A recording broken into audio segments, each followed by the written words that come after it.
Today, I'm joined by Jen Lothian. Jen is an incredible person who's overcome multiple personal tragedies, thrived in a male-dominated environment, and had a post-military career that is nothing short of outstanding. Jen now runs her own startup company on a journey to empower the masses with their own data and increase financial literacy. Hi Jen, thanks for coming on today. Hi Nick, it's great to be here. Thanks for having me. Absolute pleasure. So let's start the story at the start. So young Jen makes a decision to join the army. What led to that? An accident and ignorance, I think, are the easiest way to put it. So I went to all-girls school in London. I was young for my year and I wanted to go travelling in my gap year. But I was still only going to be 17. So my mum turned around and said, no chance. And I said, well, in the completely precocious child that I was, find me something better to do. So to her eternal regret, she identified that you could do a thing called a gap year in the army.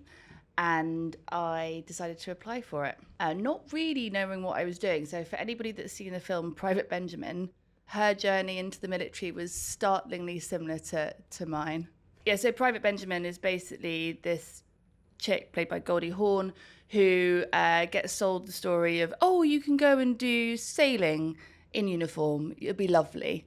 And it's very much the same thing, because you've got to remember back in, this was 1998, 99, it was pre-Iraq, pre-Afghanistan, Bosnia was going on, but it was very much more removed. The press wasn't what it is now.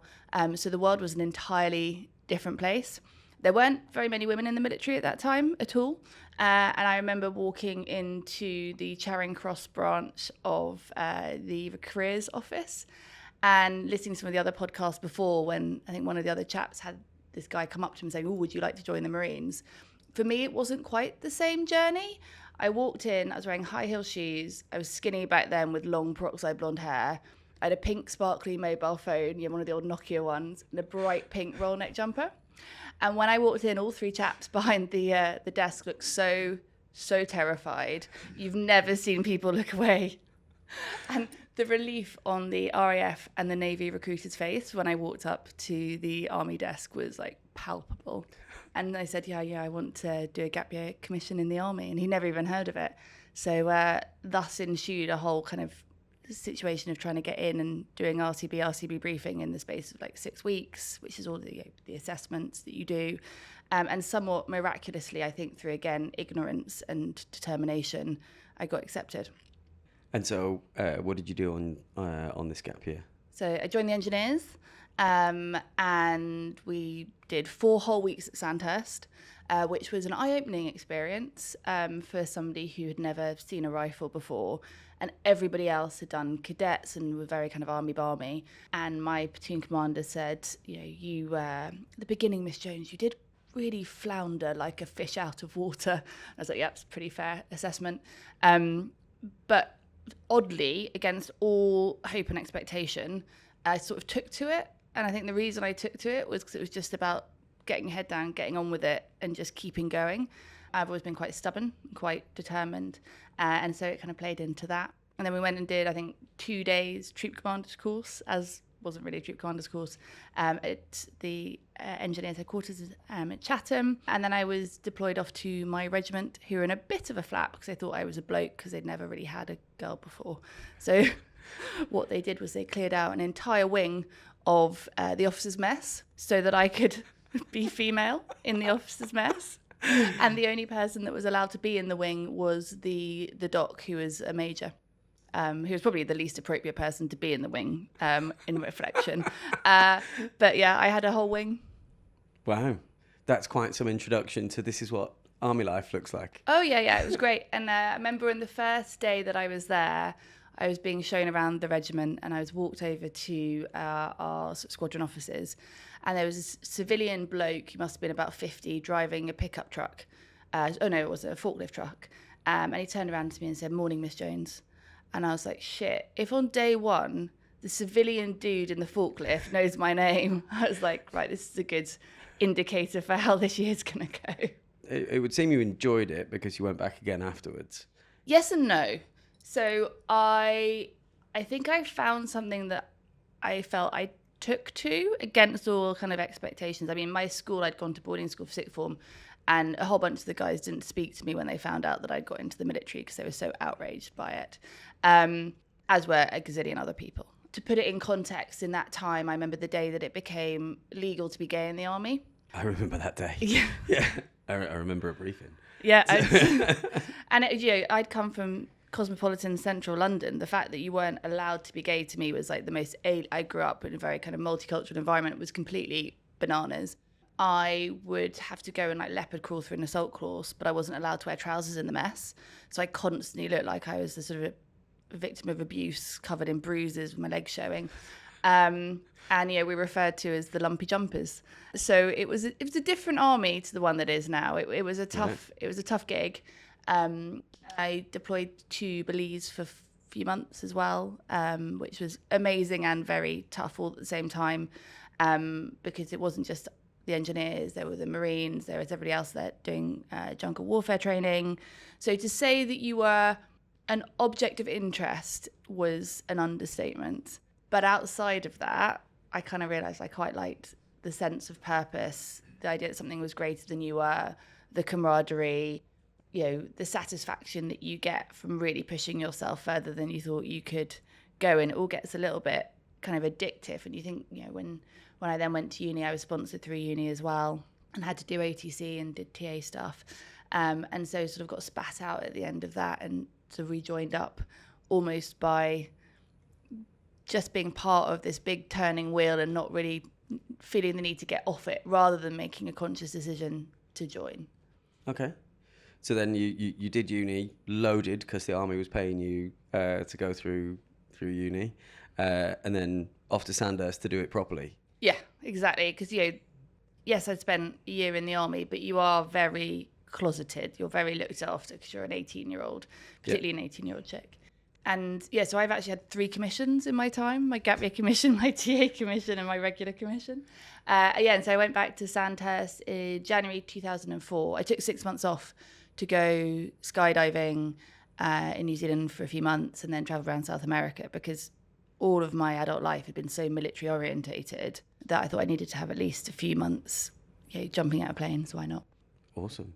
So then going through Sandhurst, you get to the point where you're choosing where you want to go? Well, yeah and no. So because I was sponsored by the engineers, it was always sort of assumed. So basically, if you got the sponsorship and if you've done a gap year, it's very much assumed that you're part of that space. It's not very popular to move away from that.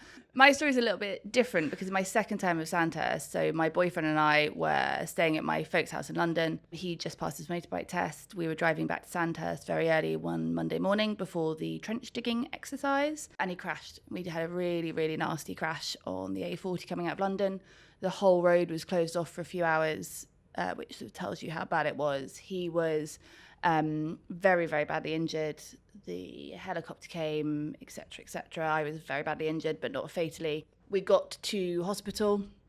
I remember having to call my parents to tell them, which was tricky because I only had one working limb at that point. Very sadly, he died as a result of his injuries. So that was a somewhat unexpected turn of events. Yeah. Did you have a break in your period at Sandhurst for recovery then? Yeah, well, they wouldn't let me go back to Sandhurst until I could wash myself, genuinely. It seems reasonable. I mean, yeah, the point was they weren't really equipped for deeply invalided people. So I was really fortunate that I didn't have any kind of near-fatal injuries, but I had very prolific injuries.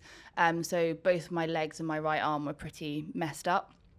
So I couldn't wash myself for over a month. I think I couldn't dress myself for about 3 months. So it was pretty messed up. So I went home. My mum had to give up work to look after me, bless her. And that was really the first time in my life I understood what privilege meant. And it's actually the start of the My Ark, or the second start of My Ark, kind of, which is what we're doing now. Having that support from my family, from my friends, I'm not massively sane, but I'm no less sane than I was before the accident. The military sent me to a psychiatrist for 6 months, which was invaluable. I was able to have all the love and support physically and emotionally that I think many people don't have. And I think it's one of the things I've seen a lot within the veteran community when they come out is they don't have that ecosystem that's there to support them. And so I've been told a lot, like, it's amazing you've recovered and blah, blah, blah, blah. But I really put a huge amount of that down to my situation and circumstance more than anything else. And I think that's really underestimated in the world of recovery. So I got to the point where I was able to wash myself but not dress myself. And I was allowed back into Sandhurst, and Sandhurst were amazing. They, again, talk about clearing out wings. The Y list, which is the bit in the basement where all the sick people go and live. So in one of the sections of the basement, they cleared all the blokes out and filled it with girls, which hadn't normally been the case because the Y list is mixed, basically because it meant that everybody could then dress me on a daily basis. And they did, and they were amazing. I went in, was on the Y list for a year. I had like multiple reconstructive surgeries. Heart didn't really work very well for a little bit, which was a bit tricky. And I wasn't supposed to recover.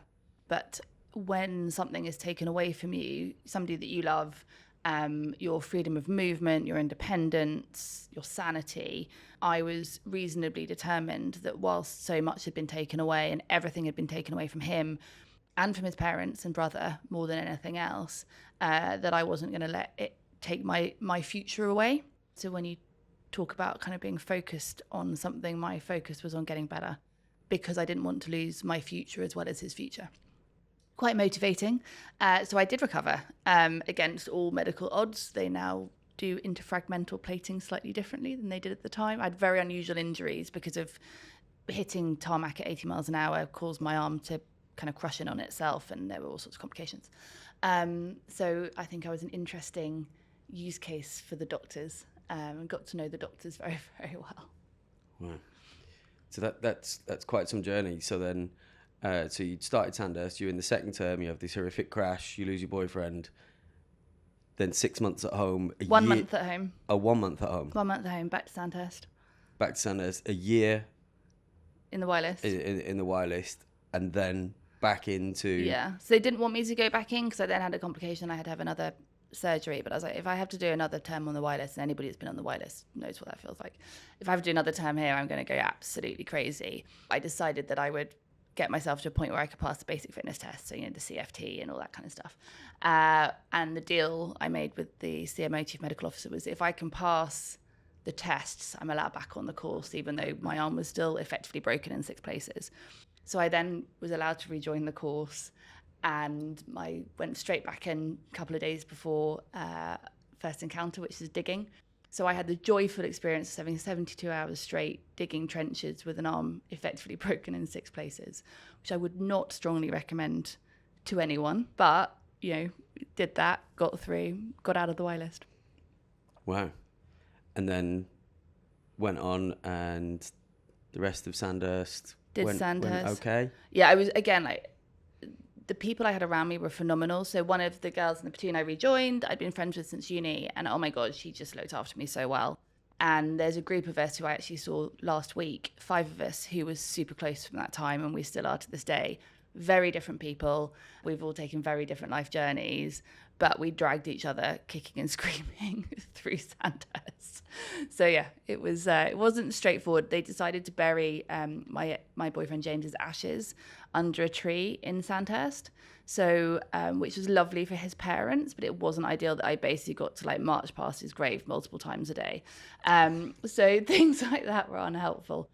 But, you know, I had, again, an incredibly sort of supportive group of people, family, and the whole of Sandhurst had been really rocked by it, because it was before, like I said, before Iraq, before Afghanistan. He was the first of our peer group that had really died. He was a real kind of shining star.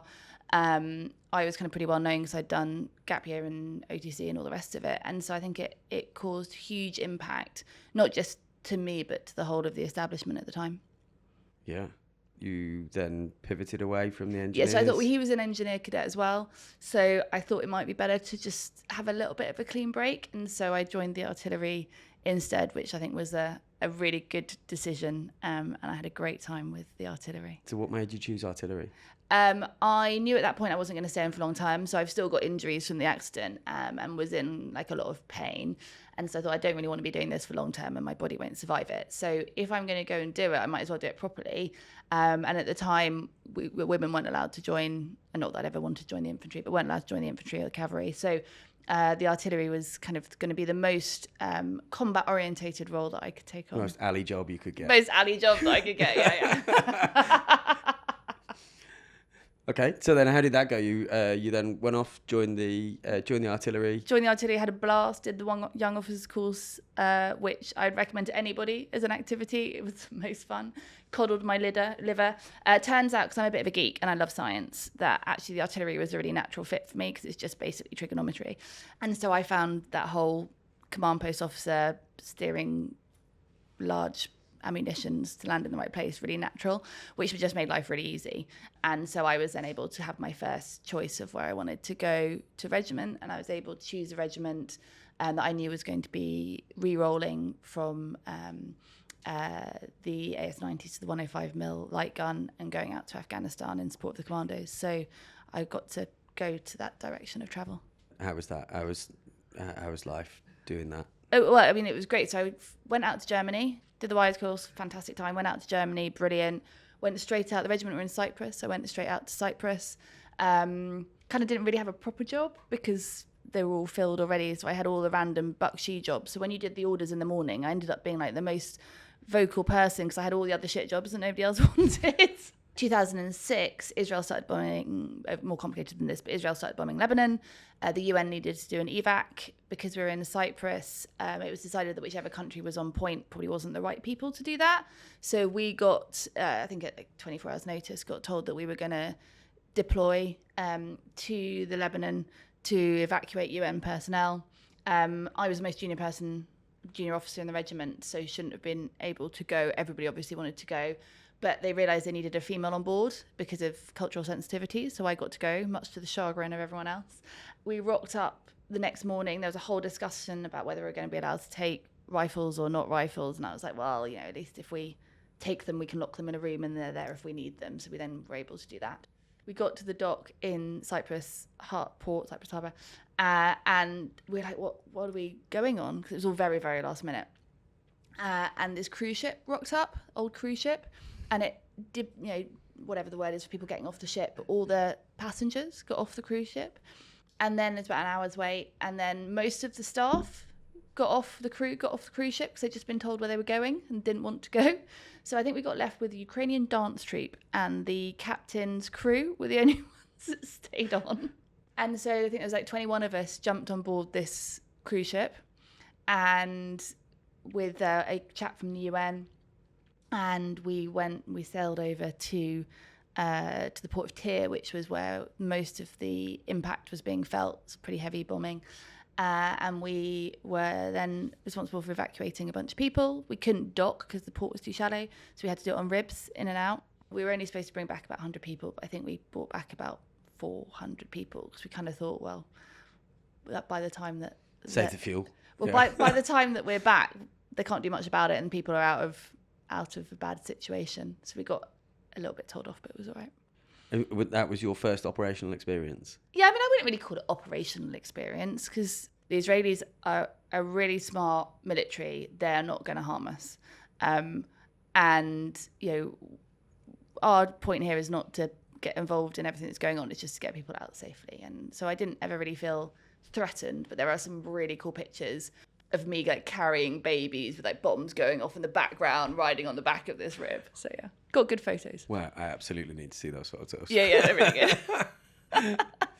So then, other up tours, Afghan? Yeah, so then came back from Cyprus. We re-rolled. That was a crazy time because normally with the artillery, you've got a regiment that supports the commandos and a regiment that supports the paras. But because they'd been out so much at this point, we were on Op Herrick 7 in 2006. The tempo of deployment was too high, so we had to re-roll to the light gun, which was brilliant. So I had to teach people on the light gun, which was comical because you're there going, I've never seen this blooming thing before. So you're reading the manual the night before, you and your sergeant are like, fuck, what we're going to do here. So yeah, we re-rolled, big organisational activity. We did loads of training, so we're coming back to and from Germany and the UK, so I kept having to lead mile-long convoys from Germany back to, northeast. And then we eventually deployed to Afghan in the summer. I think it must have been summer 2006, whenever My Ark 7 started. But we were the integral support, ended up being the integral support for the commandos. So again, like, they were a little bit surprised by my existence, even though it's not 1999 anymore, because at that point, women hadn't really been out in any sort of, there's a front line, but combat-y type role. And they initially kind of referred to us as caggage, and we had all sorts of stuff there. But yeah, as what? Caggage. That's a word I've not heard before. So caggage means like kind of crap baggage, like shit that you've got to like carry with you. Oh, that's lovely. Yeah, it was super charming. And like pissed the blokes off quite a bit. But I was like, look, guys, we'll prove our worth. We just got to like let them. By this point, I'm well versed in like lots of hot air. We just got to let them have their hot air, and then the time will come and be fine. But yeah, so we were out in Fob Rob up north in support of the American SF. Who I've been there, just outside Sangin. Yeah, who were mental. And again, like one of them somehow got hold of this book about religion and being a woman. And I was like, how in a fob in the arse end of Afghan have you got an effing book on women and Christ? I'm not religious. And yeah, I was like, I just don't really know what to do with this apart from say thank you and run away into my ISO container. So yeah, so we were there, and then we were given like something like 12 hours to go on a thing back. It was when Musakala was being retaken. Yeah. So we had to get our vehicles that hadn't moved for 18 months ready in a day. And we had, no cam belt in one vehicle, no starter motor in another, had to pilfer bits of engine and stuff. So I managed to get us moving. Our REME guy was superb, absolute genius. Managed to get all the vehicles moving, lots of grumbling, and then got on the road for what was probably some of the worst hours of my life, was driving back in a shitty Pinsgar with no protection whatsoever through the middle of the night with the night vision goggles across the worst, very arid because it's sort of September time, back to Camp Bastion, which we'd not seen for months. And then we were there for a little bit, went to the briefing. We were going part of what became Otmar Karadad, which was a big retaking of Musakala. And there was a little sort of, I don't know, I can't remember any of the terminology, been out for so long, a little kind of initial force that went in to support. So the SF were trying to get this warlord to turn. And so they were doing all their SF-y things, and they needed us to go and hold the ground, but nobody had been in that space before. So we had, I think, a regiment of Marines securing the crossing. We had like SF snipers, we had artillery support, we had a squadron of engineers. It took them 2 days to get us across. And when we were right in the middle of this wadi, which is absolutely bone fucking dry, we, as my little pins with this giant trailer that looked like we're on Dad's army, got stuck in the one bit of mud in the entire place. And there's like, we're getting shot at and bombed, like the artillery are firing, we had air support, we had like it was all going. And I'm like, fucking hell, all the people to get stuck in the mud, it's a token check. And then my driver, who was amazing, got like paralysis. And so he just stood there, which is not an ideal thing to do. So I'm there trying to get this like 1-ton trailer out of the mud, covered head to toe in mud. There's no mud in the entire of Afghanistan at this point. I'm head to toe in mud. And fortunately, the REME truck came and got us out. I mean, it was not my finest moment. Wow, that's quite some scene. How was the rest of the tour? That was interesting because we were the longest ever manoeuvre operations group, so we were out and about for the single longest period of time. So we all went totally feral, and we had times where we kind of ran out of, water and ammunition and bits and pieces like that. So there were moments, but the reality was, when I think about my kind of friends and colleagues and what they went through, which was so much more kinetic. And the injuries that people sustained and the much more kind of close combat situations, being out and about and on a moving operations group was a significantly easier gig to end up in. I mean, we got mortared and shelled every day, but they didn't do a very good job of hitting us. So that's very different, I think, from being in... That's terrifying the first time it happens. Oh, the first time it happens. And we were all like flapping chickens. And I remember me and my sergeant dived under our truck and it's like face to face under the truck with like our bums and legs sticking out. And we're like, this is a really dumb, embarrassing thing that we've both just done. And we have to get back out again. So yeah, the first time we flapped like chickens. 3 months in, people don't look up from their book. Like, no. And you don't. Yeah. It's like ridiculous, it's weird, isn't it? It was really interesting psychologically. And I think this is one of the reasons why I think there should be more women around, because the escalation and like the testosterone, I saw it with some of the other units we supported. It's like, your normal changes and something a bit more extreme happens, and then it happens again and you get desensitized to it, and then it goes. And I can see why at that point I could reflect on how some of the behaviours that have happened in other combat environments had happened. And I remember on one occasion we were being mortared, and there was this dude sat on a chair, and we were driving past and we knew we were about to be ambushed, and we could see the spotter. But they'd only just changed the rules of engagement in our tour. Alpha. And I could have just shot him. And my guys were like, boss, can we just shoot him? And I was like, we can't. And they're like, we can. And I was like, we'll get back alive, but we also have to live with what we've done. And I held that really strongly true. And I think particularly having the experience of going through kind of the emotional and physical recovery when I lost James, I really learned the impact of choice and how you might not like your choices, but you always have a choice. To me, integrity is making the right choice at the hard times, not making the right choice in the easy times. That doesn't count. And so making those choices, I think, were the right ones to make. And I think it meant that we all came back with less to process and carry than some of the other guys I know that came back. Got back. Okay, everyone in your unit. I then got an e-bluey that told me my mum had terminal cancer. And so I was like, oh, fuck. So I managed to get out. Where we were was quite remote, so it took me 3 days to be kind of, to be removed out of there. Got back to the UK. She was hospitalised the day that I got back and never came out of hospital. And that was really tricky because I was still... no decompression. There was Afghan sand in the hallway. I got a flight back from Bryce. My dad and my brother picked me up. At this point, because we've been in this MOG for so long, I'd mainly only spoken to people about football, boobs, neither of which I have any interest in. And I just remember my dad and my brother's face, like, what the fuck has turned up here? I was like ripped because I'd been living off rat packs for 4-5 months at this point. I was ripped, absolutely stacked. Talking, swearing like a trooper, not using whole sentences, and they were like, shit. And I was like, this is why people normally go to decompression for like 48 hours. Big believer in decompression. And so like kind of like Hulk my way in, like my traps are freaking massive because we're always wearing body armor and carrying shit around. Yeah. And then suddenly I'm in a hospital off Harley Street. Mum was really, really ill. She had bowel cancer, late stage, very aggressive bowel cancer, not the cancer to get. And I had to have a really grim conversation with the doctors to tell me when she was going to die. And they hadn't had the conversation with my dad and my brother yet. Turns out that when you deal with really severe medical issues, doctors only tell you what you ask, not the whole truth. And so I had to basically, quite literally, physically corner this chap and say, what's the life expectancy? Because I either need to leave my troop in Afghanistan or I need to leave my mum on her deathbed. I'm 26 years old and this is a really shit decision to make, so I need to at least be informed in making it. So I then knew that, because whilst we knew it was terminal, we didn't know life expectancy. I then knew that she was going to die within, a month or so before my dad and my brother did. So that was suboptimal.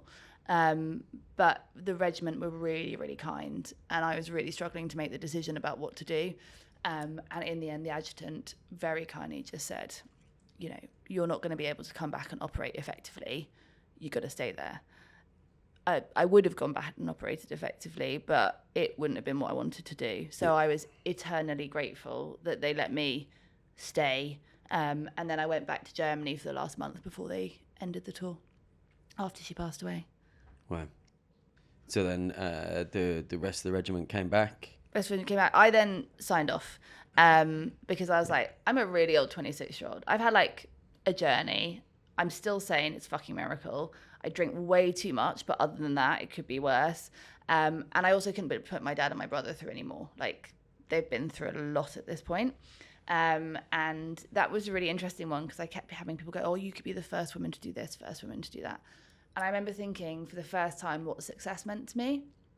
And success wasn't having a rank or a title or a whatever else. I was like, success for me wasn't not having a family because was the first whatever. I mean, I didn't want that written on my gravestone. Yeah. And that was really helpful for then going into Civvy World was like, well, I know I don't really give a shit about job title. I don't really give a shit about what other people think. I mean, people I care, love and respect, I could think, but otherwise I don't really care. And yeah, so I signed off and left, and I went and did a ski season. I thought I was like Nice. owed a little bit of good time, so I went out to Verbier and skied for 6 months and then came home. Nice. That's a nice way to exit of like Decompression. Yeah. Fab decompression. Highly recommend it to anybody out there who's thinking 6 months of drinking and skiing. perfect.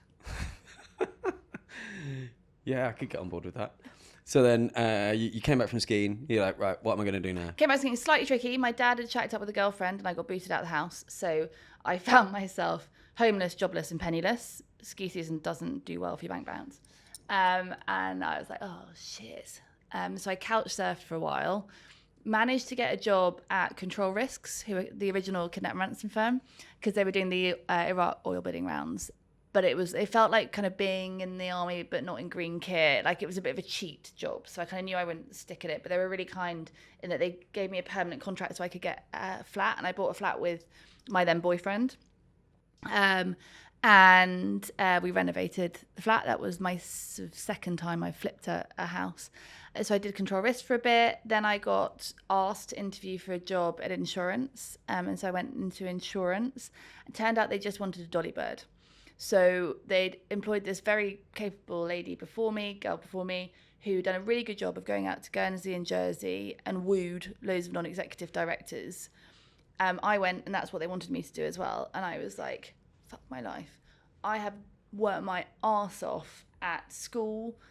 I've got a BSc in economics. I've been in the military, and my sole sum value now is to like flatter the ego of some dubious 60-year-old man. I was like, this is not aspirational. So I resigned from that, and my parting gift from the person who ran the firm at the time, she hadn't spoken to me since I resigned, said, we've learnt from you not to hire intelligent people. And I was just like... Wow, okay. And it was in a lift. So she had to speak to me because we were in a lift. And I was like, holy moly. But what it taught me, I was miserable for 10 months I was there. Although I met some really fantastic people who I do really adore. I'm actually seeing them next week. But what I learned there is I wanted to be in a meritocracy, is that I've got a really good work ethic. Like that's like one of the things I'm really good at. Loads of things I'm crap at. Work ethic I'm good at. I wanted to go somewhere where it was a meritocracy, where it was big enough to allow me career mobility, because otherwise you're in dead man's shoes, and where I could learn and they had the capacity to teach me. Because you go into a really small firm that you haven't got capacity to be taught. So I looked at investment banking. I got offered a job at Bank of America and another one at Morgan Stanley.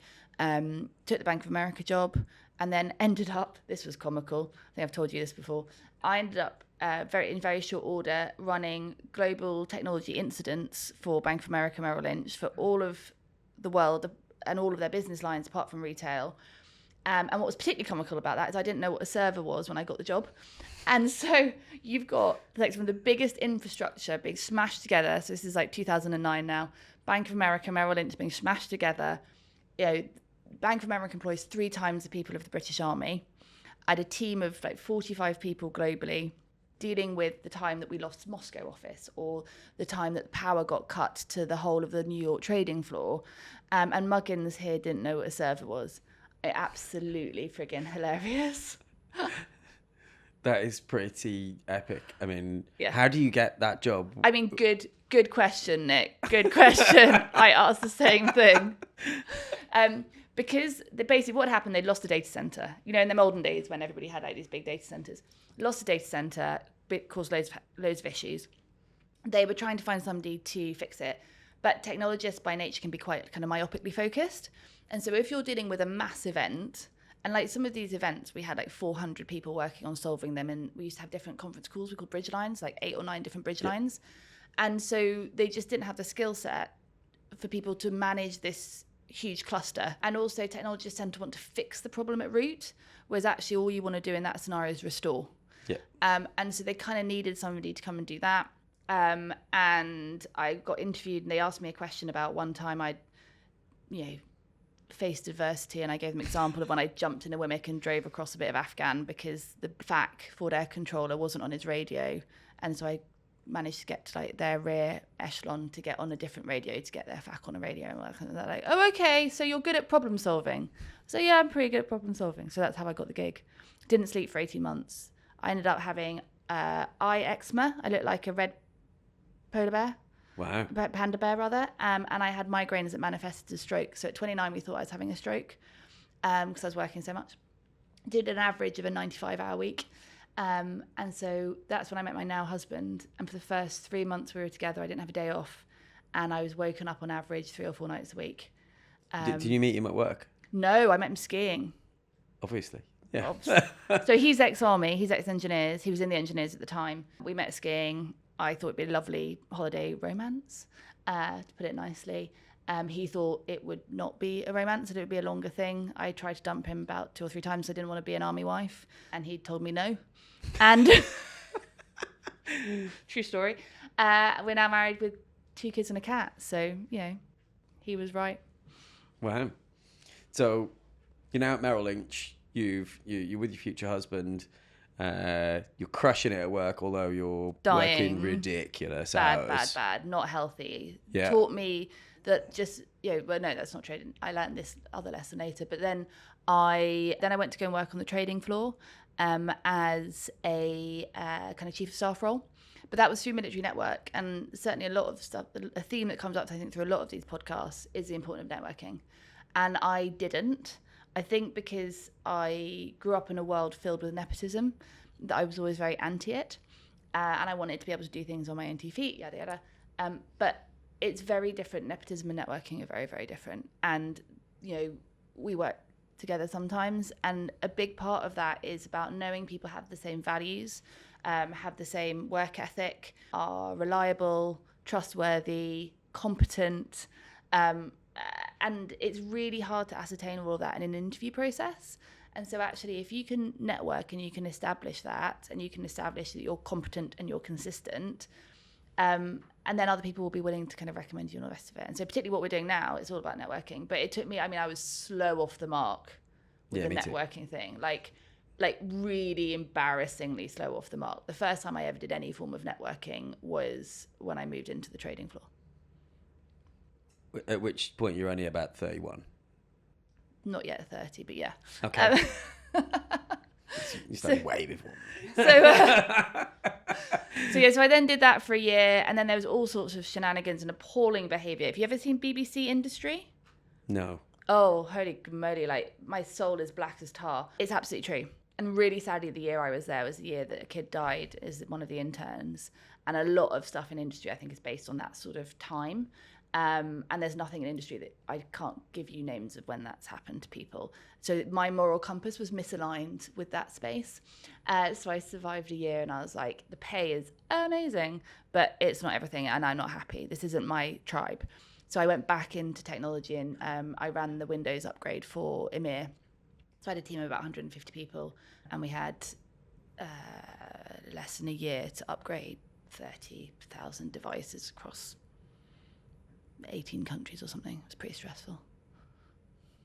Wow. Got told by my boss at one point to wear more makeup because HR were worried that I was looking really tired. Because that's the solution to that problem. Wow. Yeah. So it's a bit like that. We moved my wedding so that I could do the project. Yeah, obviously. Idiot. And then I'd had enough of banking.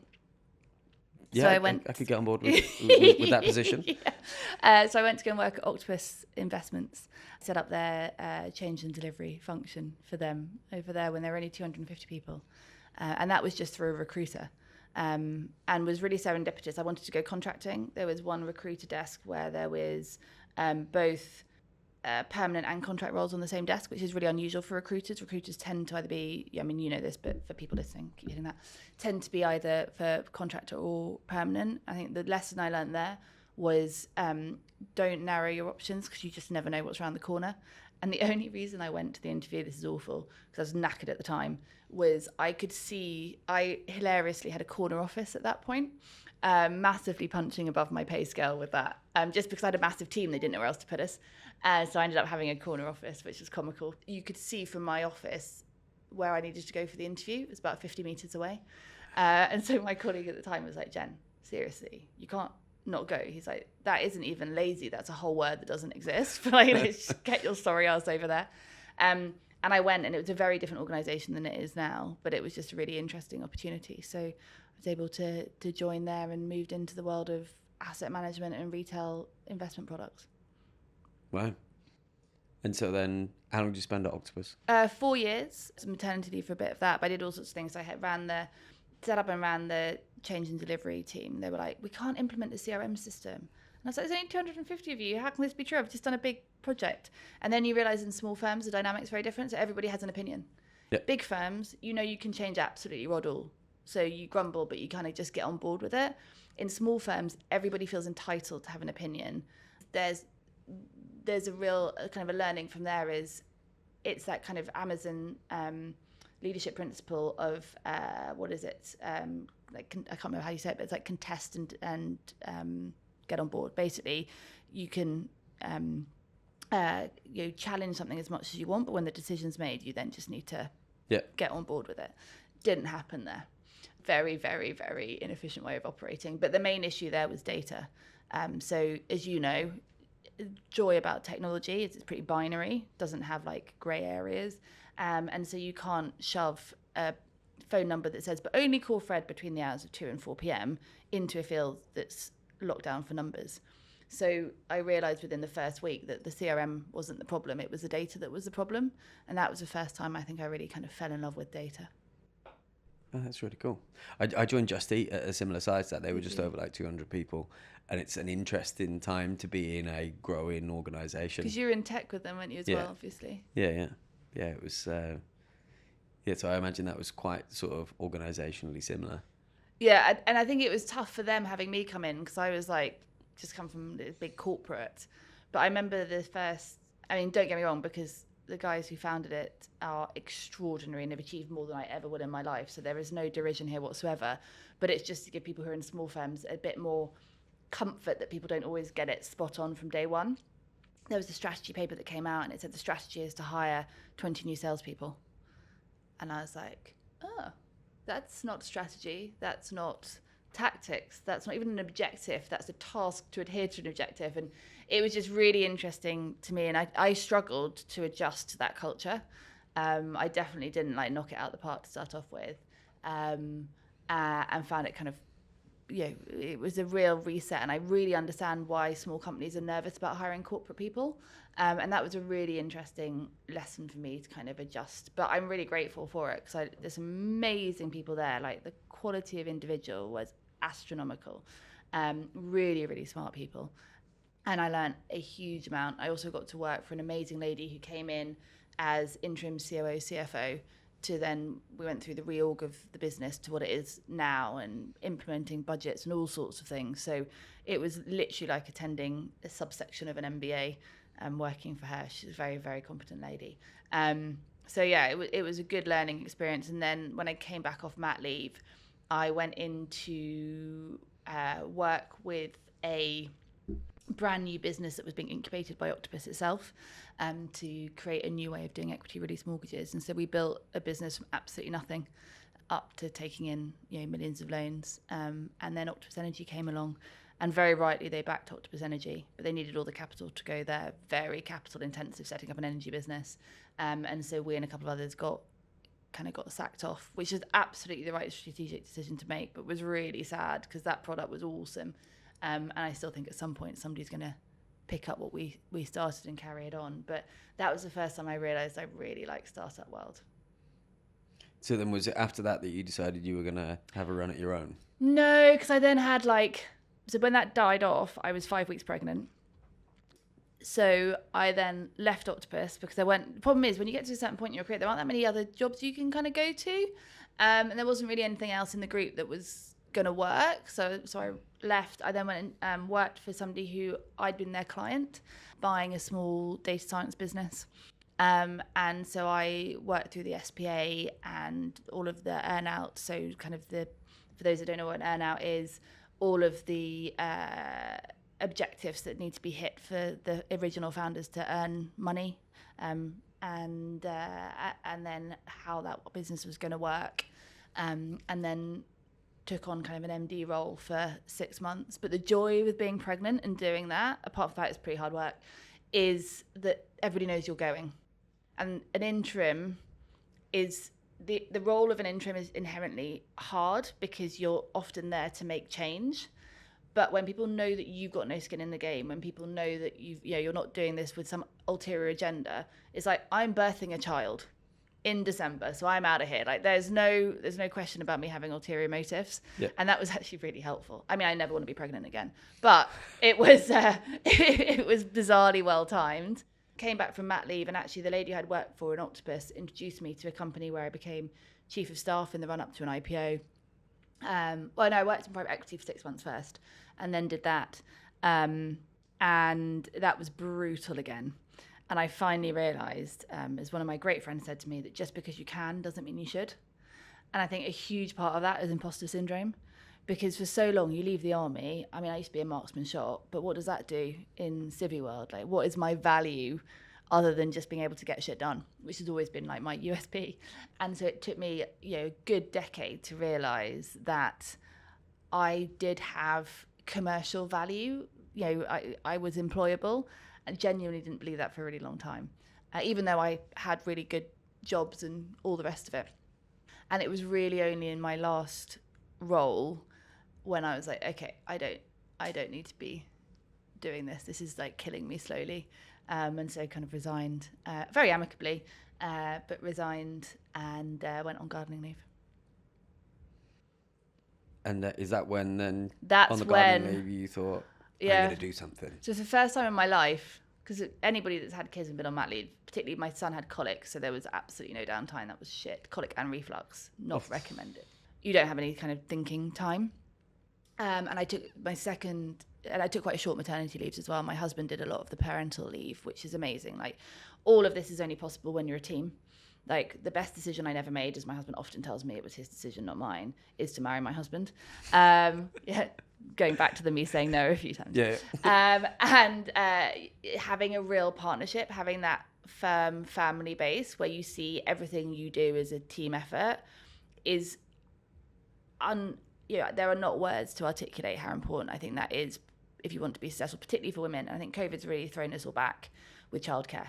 And the number of my girlfriends who've had to give up their jobs or felt, the number of times I heard, it's like being back in the 1950s. I'm expected to do the house cleaning and the childcare, and it's really kind of aided that gap rather than aided the kind of the coagulation of roles. But Jamie's an absolute superhero when it kind of comes to that stuff. So it's the only way I could have done it. There's no way I could have done my last job if he hadn't picked up all the childcare. But yeah, so first time ever, I'm on gardening leave. We keep getting COVID. So we have COVID for the third time. We were early adopters. We brought it back from skiing. So we... You went super spreaders, were you? Well, we didn't know we had it, and we were so ill. And I just remember thinking, because Jamie had shingles, I had sinusitis. We couldn't go to the doctors because it's like the first lockdown. This is like March the 20th or something, 2020.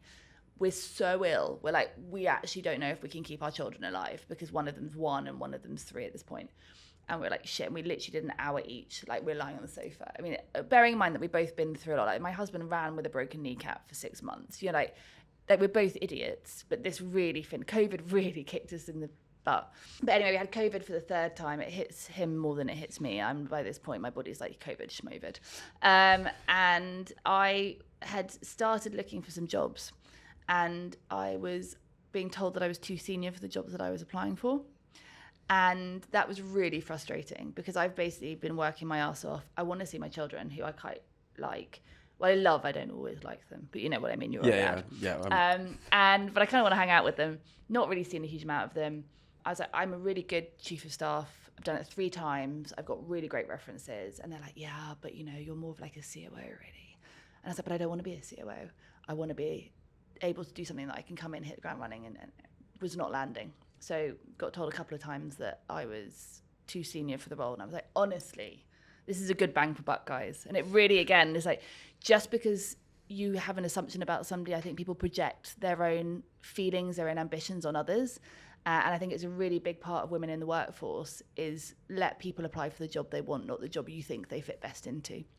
And then I got offered a couple of jobs at a management consultancy firm, and I burst into tears because I was like, there's no part of my soul that wants to go and do these jobs. And so as my husband was sick in bed, I drank gin by myself because I'm classy, wallowed in self-pity, which I'm not normally prone to be fair, like a very anti-self-pity. And then had through the mental opening of gin, I was like, what am I good at? And I was like, well, I know loads about death. I know loads about like sorting your life out. I know loads about data. And that was the original form. So overnight, I drank more gin. Then I realised I should stop drinking gin, switched to coffee, didn't sleep, wrote a business plan. My poor beleaguered husband woke up, still with COVID on the Saturday morning, with a slightly psychotic wife, fueled purely on coffee and gin, with a business plan. I was like, situation change. I'm going to start a business. And then, so you have a co-founder. So how did that come around?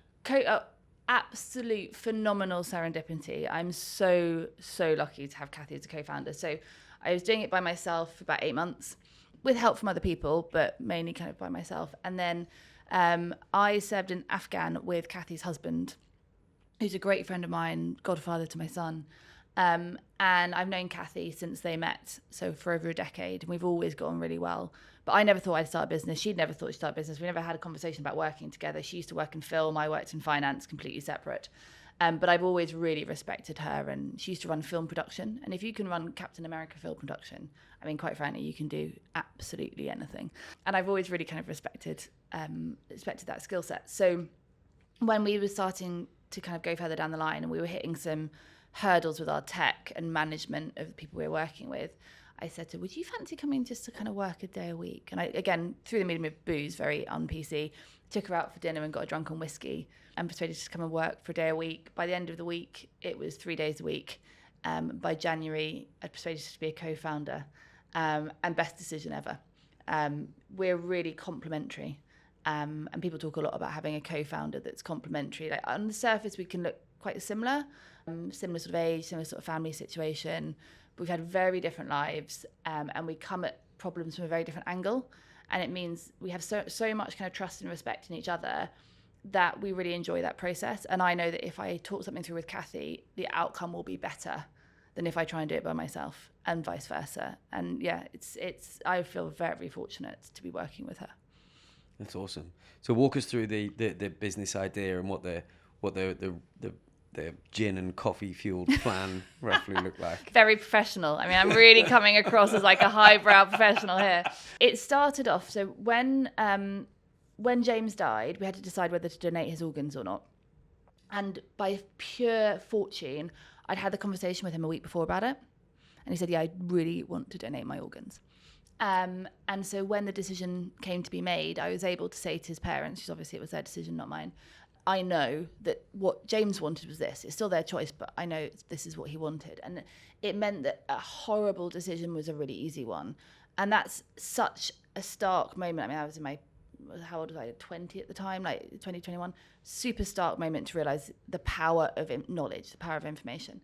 And then when my mum died, because it was so sudden, my dad wasn't in the best place. So I had to organise funeral. Like, how do you find a burial? Like, where do you bury them? None of us are religious. So we couldn't have it in a church. So I had to go and find somewhere else that would host the memorial, like blah, blah, blah.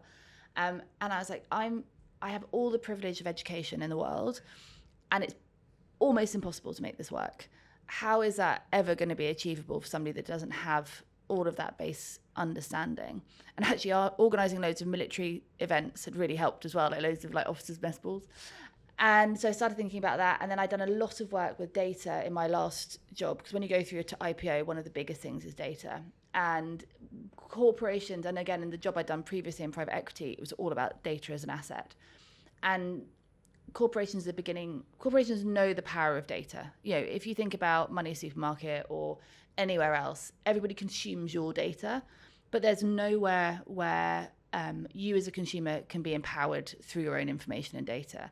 And then the other thing that I felt very passionate about is financial literacy, and I have done for years, which is the average reading age of a soldier joining the army is 11. 2/3 of the adult population don't know what compound interest is. I remember when you told me that in the pub, and I didn't believe you. I went out and asked some people, and I was like, holy shit, Jen's right. Yeah, not making it up. And I was in a regiment briefing. I should have trusted you, I'm sorry. We were new friends then. It was fun. And I mean, I was in a regiment briefing them this week, and one person put their hand up. One. And I'm a massive believer in life trajectories. I've had a few sliding doors moments, so I maybe thought about this more than most. But the difference, if you understand compound interest, you know why it's important to save. You've got the information about where you're starting, what your outgoings are, how you can manage all of that. You can get yourself in a really different position than if you just don't know all of that. And we kind of talk about Fred in scenario A and Fred in scenario B. And the difference to people's outcomes, their families, is so astronomical. And I just thought there's got to be something within this, the power of data, that really helps people navigate these situations through life better. So what My Ark is, it's the first consolidator of consumer data. And we use some really cool emergent technology that I'm not allowed to talk about yet, that allows us to kind of consume and digest that data. And then it's all stored in a secure, smart personal vault that then guides you through life, with everything from alerts that your passport's going to run out, all the way through to cool stuff about how to help you reduce your outgoings, save money, and do things with better outcomes for you and your family. That's awesome. So how do people get on board with using My Ark? So we're still super early, hence why I'm being a little coy about some of the emergent technology, because you get into the world of doing some really cool AI stuff, and until we're there, we've just got to kind of be mindful of it. But you can sign up on our website. We have a fortnightly newsletter that goes out with top tips. It's myark.io, so myark.io. We're also on LinkedIn and Instagram, Facebook, etc. And so you can have the subscriber newsletter. The MVP is going live in August, and we're going to be launching more broadly in September. So anybody who's interested, do sign up, and they can be one of the first to get on board and feedback, because a huge part of this is the whole point of it is to make people's lives better. And so we want people to sign up. We want people to tell us what doesn't work, what features they want to have, to be part of that community with us, to build something that really affects change. So if you were going to have a chat with someone who's coming up to leaving the forces, what would you advise them to do? A few things. Ones that have been spoken about loads, like get on LinkedIn, network. I think the thing that people don't do very well leaving the military, because I was one of the first to leave, so I've helped or tried to help a lot of people since they're leaving. People think about what job they want, and it's completely the wrong question to ask. And I think, unfortunately, the career transition program as it stands encourages you to think about what job and produce a fucking awful CV. I mean, you've seen some of them, right? Get somebody who isn't in the military to help you write your CV. I mean, obviously. But what I always say to people is, you've got to be really thoughtful about how you want to live your life. So I was based in London, which is really expensive. I was single at the time. So where do you want to live with your family? What is your family situation is like number one. Then how much do you want to earn? Like, what is your bare minimum? So like every year my husband and I sit down together, because I'm weird like this, and we say, like, what is our minimum amount of income that we need to have? And then what does that minimum amount of money that we need, and what does that translate into income after tax and all the rest of it? Because that gives you real empowerment. So don't always chase the biggest paycheck. Understand what you need to live the life that you choose to live. And then if you can get more money, great, but it allows you more capacity to look at slightly different roles.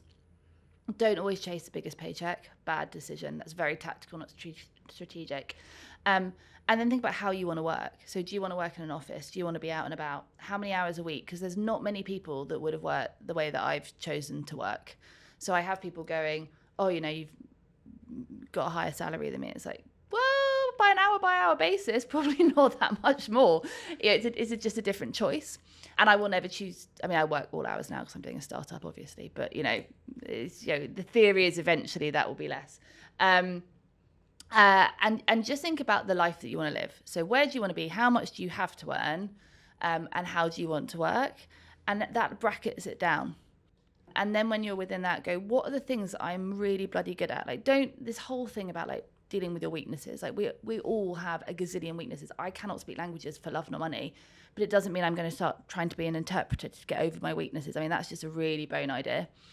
Think about the things that you're really strong at. So particularly when you leave the army, your ability to solve a problem, your ability to get stuff done, and your ability to do what you say you're going to do automatically differentiates you. I don't know what your experience is, but I think that differentiates you from most people, maybe lots of people. Yeah. And really have that a sign of value to that. Like that is valuable because when you go into an organization, they need people who can get stuff done. And then also think about finding a foundation. So if you want to start your own business, sometimes it's really sensible to go and cut your teeth in an organization first. Like learn how things are being done, like see it as another step in your education whilst being able to have a salary, have a bit of security. Because transitioning out of the military is really hard. Like you've never had to find a GP before. You've never had to find a dentist before. You suddenly go and work with people where there isn't a common purpose that's bigger than you are. Work with people who say they're going to do something and they just don't do it. Yeah. So all of these things. Weird corporate power games. Corporate power. I mean, like you just sit there going, seriously. And so there's so much to adjust to. I think it's about being kind to yourself. And then it's also the rush. Like I am impatient, a little bit impatient. And there's a really big thing. I've really felt that I had to get the right job to start off with. And so what I ended up doing is I spent the first 5 years in all the wrong jobs. Maybe not 5 years, but certainly 3 years in the wrong jobs. And I would just really encourage people to have the conviction in themselves that I did not have, so pot to kettle, that says, find a career that you want to have, but don't worry so much about the first job. And if the first job is an opportunity to rule stuff out, then that's a good experience, but don't beat yourself up about it. And then you can move to another job. And I think there's stats that say people don't generally find on leaving the military where they want to be until job number 3. I think it's just being kind to yourself. I was so judgy of myself. I was so, I need to get a job now. I've been looking for a job for a month. Like now, I mean, different sort of seniority, but now I think if I ever did go job hunting again, that's a 6-month, cycle. And at the time, I remember not being employed for a month, and it wasn't even a month. I ended up being unemployed for 3 weeks at the beginning, but I thought that was eternity. And you jump at the wrong thing. Yeah. Jen, it's been great talking to you today, and what a journey you've been on. Thank you for sharing it so candidly. It's been really good talking to you today. Lovely talking to you, Nick.